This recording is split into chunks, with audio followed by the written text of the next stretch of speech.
ಅಧ್ಯಕ್ಷರೇ, ಬೆಳಿಗ್ಗೆ ಮಾನ್ಯ ಕಾರವಾರ ಶಾಸಕರು ಅಲ್ಲಿ ನಡೆದಿರುವ ದುರ್ಘಟನೆಯ ಬಗ್ಗೆ ಶೂನ್ಯ ವೇಳೆಯಲ್ಲಿ ಪ್ರಸ್ತಾಪ ಮಾಡಿದರು. ಮಾನ್ಯ ವಿರೋಧ ಪಕ್ಷದ ನಾಯಕರು ಸಹ ಧ್ವನಿಗೂಡಿಸಿ ಮಾತಾಡಿದ್ದಾರೆ.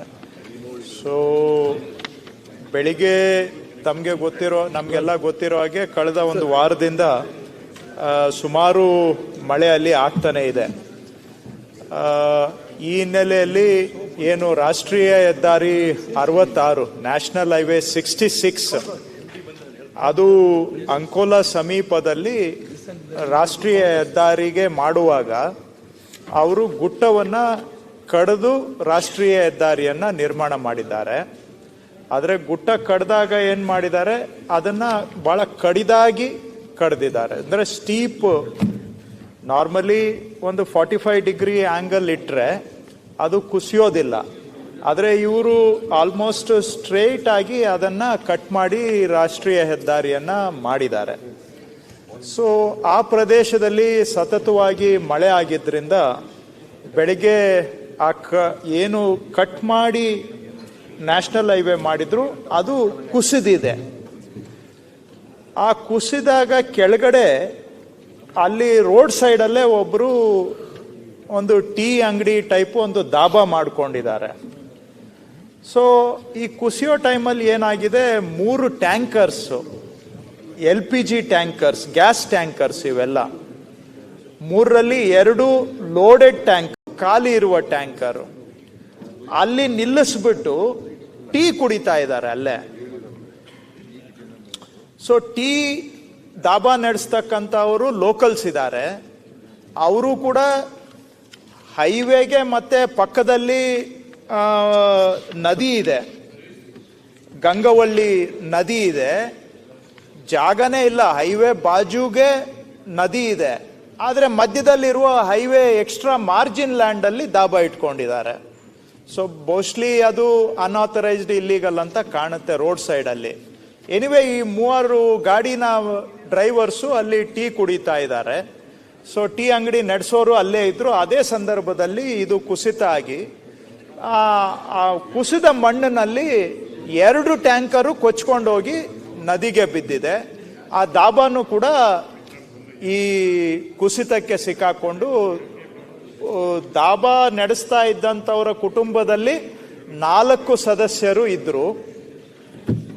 ಟ್ಯಾಂಕರ್ ಓಡಿಸೋರು 3, ಒಟ್ಟು 7ರವರೆಗೆ ಸಾಧ್ಯತೆ ಇದೆ, 7 ಜನಗಳವರೆಗೆ. ಇನ್ನೂ ಕನ್ಫರ್ಮ್ಡ್ ಇಲ್ಲ. ಒಂದು ಆ ಡಾಬಾ ನಡೆಸ್ತಾ ಇದ್ದಂಥವರ ಕುಟುಂಬದ ಮಹಿಳೆ ಒಂದು ಬಾಡಿ ತೇಲಿ ಬಂದಿದೆ. ಇನ್ನು ಉಳಿದಿದ್ದು ಐಡೆಂಟಿಫಿಕೇಶನ್ ನಡೀತಾ ಇದೆ. 7ರವರೆಗೆ ಸಾಧ್ಯ ಇರಬಹುದು. ಇನ್ನು ಅನ್ಕನ್ಫರ್ಮ್ಡ್ ಇದೆ, ಯಾವುದು ಇನ್ನು ಕನ್ಫರ್ಮ್ ಆಗಿಲ್ಲ. ಇಷ್ಟು ನಷ್ಟ ಆಗಿದೆ. 2 ಗಾಡಿಗಳು ನದಿಗೆ ಉರುಳಿದಾವೆ, ನದಿಯಲ್ಲಿ ಸ್ವಲ್ಪ ಕೊಚ್ಕೊಂಡು ಸಹ ಹೋಗಿದ್ದಾವೆ. ಸಮೀಪದಲ್ಲೇ ಸಮುದ್ರನೂ ಕೂಡ ಇದೆ. ಇನ್ನ ಇದು ಗ್ಯಾಸ್ ಟ್ಯಾಂಕರು 2 ಲೋಡೆಡ್ ಇದೆ. ಅದು ಕೂಡ ಈಗ ಸೇಫ್ಟಿಗೆ ಹಜಾರ್ಡ್ ಇದೆ. ಯಾಕಂದ್ರೆ ಲೋಡೆಡ್ ಗ್ಯಾಸ್ ಟ್ಯಾಂಕರ್ ಇರೋದ್ರಿಂದ ಅದನ್ನ ಸರಿಯಾಗಿ ಹ್ಯಾಂಡಲ್ ಮಾಡಲಿಲ್ಲ ಅಂದ್ರೆ ಅನಾಹುತ ಆಗುವಂತ ಸಾಧ್ಯತೆ ಇರ್ತದೆ. ಸೊ ತಕ್ಷಣ near by BPCL company, Bharat petroleum ಕಂಪನಿಯವರು ಬೆಳಿಗ್ಗೆನೆ ಬಂದು ಅಟೆಂಡ್ ಮಾಡ್ತಾ ಇದ್ದಾರೆ. ಇದಾದ್ಮೇಲೆ ಈಗ HPCL ಕಂಪನಿನವರು ಕೂಡ ಆನ್ ದ ವೇ ಇದ್ದಾರೆ. ಸೇಫ್ ಆಗಿ ಆ ಗ್ಯಾಸ್ ಟ್ಯಾಂಕರ್ ಅನ್ನ ಹ್ಯಾಂಡಲ್ ಮಾಡಬೇಕಾಗುತ್ತೆ. 1 ಟ್ಯಾಂಕರ್ ಒಳಗೆ ಇರೋದ್ರಲ್ಲೂ ಕೂಡ ಗ್ಯಾಸ್ ಇದೆ, ನೀರಿಗೆ ಬಿದ್ದಿರೋದ್ರಲ್ಲೂ ಕೂಡ. ಸೊ ಆ ಟೀಮು ಬಂದಿದೆ. ಜೊತೆಗೆ ನಮ್ಮ ಫೈರ್ ಅಂಡ್ ಪೊಲೀಸ್ ಕಡೆಯಿಂದ ಫೈರ್ ಅಂಡ್ ಎಮರ್ಜೆನ್ಸಿ ಸರ್ವಿಸಸ್ನವರು ಕೂಡ ಸ್ಪಾಟ್ ಅಲ್ಲಿ ಇದ್ದಾರೆ. ಹಾಗೆ ನಮ್ಮ ನ್ಯಾಷನಲ್ ಡಿಸಾಸ್ಟರ್ ರೆಸ್ಪಾನ್ಸ್ ಫೋರ್ಸ್ ಆ ತುಕಡಿನವ್ರನ್ನು ಕೂಡ ಕೈಗಾದಲ್ಲಿ ಇದ್ರು, ಅವ್ರನ್ನೂ ಕೂಡ ಇಲ್ಲಿಗೆ ನಾವು ಕಳಿಸಿದ್ದೇವೆ. ಮಂಗಳೂರಿಂದ ಇನ್ನೊಂದು ತುಕಡಿನೂ ಕೂಡ ಇಲ್ಲಿಗೆ ಡಿಸ್ಪ್ಯಾಚ್ ಮಾಡಿಸಿದ್ದೇವೆ ಬೆಳಿಗ್ಗೆನೆ, ಅವರು ಕೂಡ ತಲುಪ್ತಾ ಇದ್ದಾರೆ.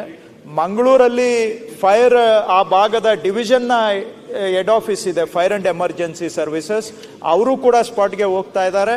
ಮಂಗಳೂರು, ಉಡುಪಿಯಲ್ಲಿರುವಂಥ ಎಲ್ಲ ಫೈರ್ ಅಂಡ್ ಎಮರ್ಜೆನ್ಸಿ ಬೇಕಾದ ಅವಶ್ಯಕತೆ ಇರೋರನ್ನು ಅಲ್ಲಿಗೆ ಕಳಿಸಿದ್ದೇವೆ. DC ಅವರು ಕೂಡ ಸ್ಪಾಟ್ ಅಲ್ಲಿದ್ದಾರೆ. ಮುಖ್ಯಮಂತ್ರಿಗಳು ಘಟನೆ ಗೊತ್ತಾದ ತಕ್ಷಣ ಜಿಲ್ಲಾ ಉಸ್ತುವಾರಿ ಸಚಿವರು ಇಲ್ಲೇ ಇದ್ರು ಮೇಲ್ಮನೆಯಲ್ಲಿ. ಮುಖ್ಯಮಂತ್ರಿಗಳ ಸೂಚನೆ ಮೇರೆಗೆ ಜಿಲ್ಲಾ ಉಸ್ತುವಾರಿ ಸಚಿವರು ಕೂಡ ಈಗ ಅಲ್ಲಿ ರೀಚ್ ಆಗ್ತಾ ಇದ್ದಾರೆ. ಸೊ ಇದರಲ್ಲಿ ಕೆಲವರು ಆ ಟ್ರಕ್ ಡ್ರೈವರ್ಸು ಬಹುಶಃ ಹೊರಗಿನವರು ಅಂತ ಅನಿಸುತ್ತೆ.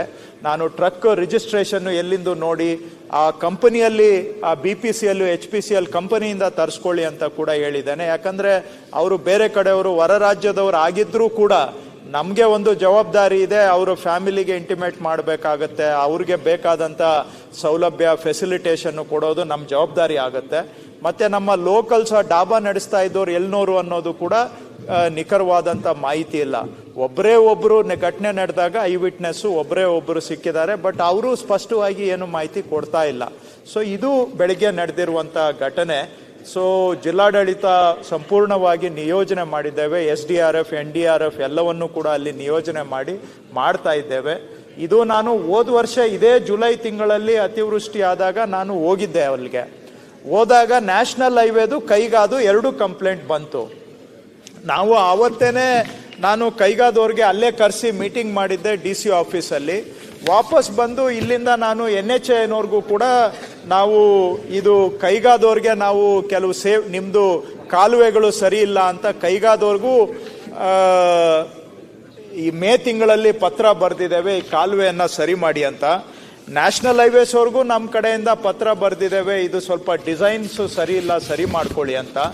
ಅವರು ಸೆಂಟ್ರಲ್ ಬಾಡೀಸು ನಾವು ಹೇಳಿದಾಗ ನಮ್ಮದನ್ನೇ ಕೇಳಿಸ್ಕೊಳ್ತಾರೆ, ಆದರೆ ನಾವು ಹೇಳಿದ ಸ್ಪೀಡ್ಗೆ ಅವರು ನಮಗೆ ರೆಸ್ಪಾಂಡ್ ಮಾಡೋದಿಲ್ಲ. ಸೊ ನಾನು ಇದನ್ನು ಚೀಫ್ ಸೆಕ್ರೆಟರಿಗೂ ಕೂಡ ಹೇಳಿದ್ದೇನೆ. ಅವ್ರಿಗೆ ಹಿಂದೆನೇ ಇವತ್ತಲ್ಲ ಮೊದಲೇನೆ ಈ ಥರ ಆಗ್ಬೋದು ಅಂತೇಳಿ ಚೀಫ್ ಸೆಕ್ರೆಟರಿ ಕಡೆಯಿಂದನೂ ನಾನು ಮೀಟಿಂಗ್ ಮಾಡಲಿಕ್ಕೆ ನಮ್ಮ ಕಡೆಯಿಂದ ಚೀಫ್ ಸೆಕ್ರೆಟರಿಗೂ ನಾವು ಸೂಚನೆಯನ್ನು ಕೊಟ್ಟಿದ್ದೇವೆ. ಎನಿವೆ ಈಗ ನಾನು ಅವ್ರದ್ದು ಇವ್ರದ್ದು ಅನ್ನೋ ಪ್ರಶ್ನೆ ಅಲ್ಲ. ಸೆಂಟ್ರಲ್ ಗೌರ್ಮೆಂಟ್ ಏಜೆನ್ಸೀಸ್ ಆದರೂ ಕೂಡ ಒಂದು ಕಡೆ ನ್ಯಾಷನಲ್ ಹೈವೇ, ಇನ್ನೊಂದು ಕಡೆ ಕೈಗಾ ಅಲ್ಲಿ ಕಾಲುವೆಯನ್ನು ಡೈವರ್ಟ್ ಮಾಡಿದ್ದಾರೆ ಅವರು. ಕೈಗಾ ಕ್ಯಾಂಪಸ್ ಕೈಗಾ ಅಂತ ಹೇಳಿದೆ ತಪ್ಪು, ಸೀಬರ್ಡ್ ಒಳಗಡೆ ಕಾಲುವೆಯನ್ನು ಡೈವರ್ಟ್ ಮಾಡಿದ್ದಾರೆ. ಅವರು ಕೂಡ ನೀರು ಹರಿಯುವಷ್ಟು ಪ್ರಮಾಣಕ್ಕೆ ಬೇಕಾಗಿರೋ ಕಾಲುವೆಯನ್ನು ಮಾಡಬೇಕು ಅಂತ ಅವ್ರ ಕಡೆಗೂ ತಾಕೀತು ಮಾಡುವಂಥದ್ದಾಗಲಿ.